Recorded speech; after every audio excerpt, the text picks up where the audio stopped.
Most people live their life in a habit. They think the same thoughts, they perform the same actions, they live by the same emotions, but they secretly expect their life to change.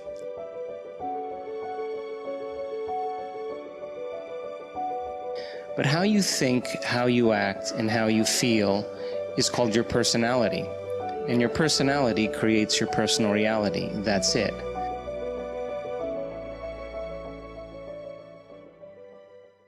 So if you think 60 to 70,000 thoughts in one day, and 90% of those thoughts are the same thoughts as the day before, the same thoughts always lead to the same choices. The same choices always lead to the same behaviors. The same behaviors create the same experiences, and the same experiences produce the same emotions. And those same emotions then drive your very same thoughts. And so you get caught in this kind of biological, neurological, and quantum fixated pattern. So then, the hardest part about change, really, in creating the life that you want, being defined by a vision of the future instead of a memory of the past, is not making the same choices you did the day before. And the moment you do that, you step into the unknown.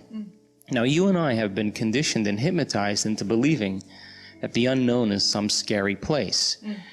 But when you begin to realize the unknown is the perfect place to create from, that void of unpredictability, that uncertainty, that unfamiliarity is really the quantum place of uncertainty where all manifestations come from. So when you and I become comfortable living in that unknown place, I think then that we begin to manifest the things we want in our lives. So for me personally, I want to execute and be defined by a vision of the future instead of the memories of the past. So most people's brains are organized to reflect everything they know in their life. Their brain is a record of the past. And if you feel the same way every single day, and feelings and emotions are the end product of past experiences, it means, number one, nothing new is happening in your life, and number two, those emotions are keeping you anchored to the past. If thoughts are the language of the brain, and feelings are the language of the body, and how you think and how you feel creates a state of being, most people are literally, biologically, neurologically, chemically, genetically, and even quantum-wise connected to a past. So then the question is, the fundamental question is, can you believe in a future that you can't see or experience with your senses yet, but you've thought about enough times in your mind that your brain is literally changed to look like the experience has already occurred? Now, the latest research in neuroscience and neuroplasticity tells us we can change our brain to look like the event has already occurred. And can we begin to emotionally embrace a future reality that's a potential in the quantum field and begin to emotionally embrace it to such a degree that we fall in love with that future reality, that our body as our unconscious mind begins to believe it's living in that future reality in the present moment, and we're signaling new genes and new ways to change our body to look like the experience has already occurred in preparation for the event.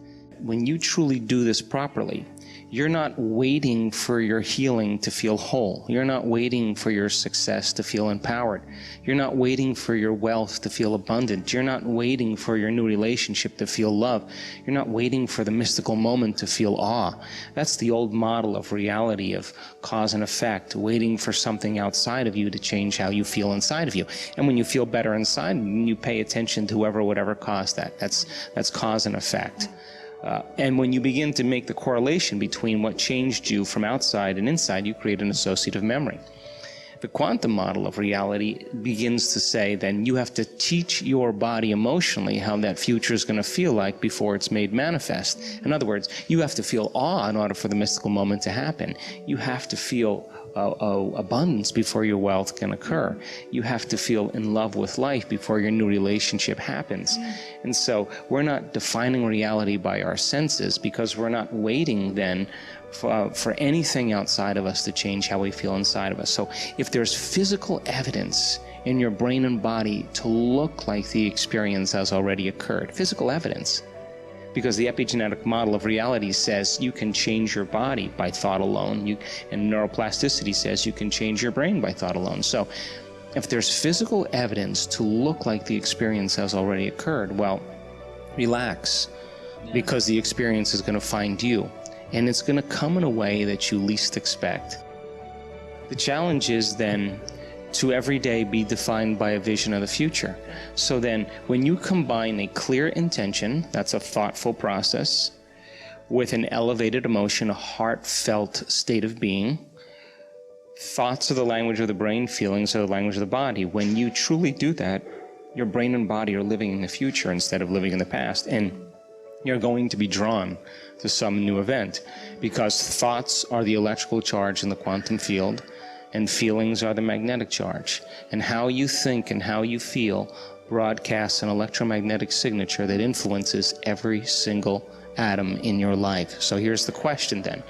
The fundamental question is, it's going to take time to pull your brain and body out of the past and continuously invest your energy into the future. So can you then maintain that vision, that view of your future, independent of the conditions in your environment, independent of the emotional addictions or conditionings or habits of the body, and independent of time?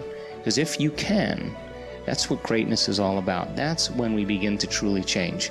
And people around the world are doing this consistently, and they're doing it really well because it's our natural, innate way of being. We are creators.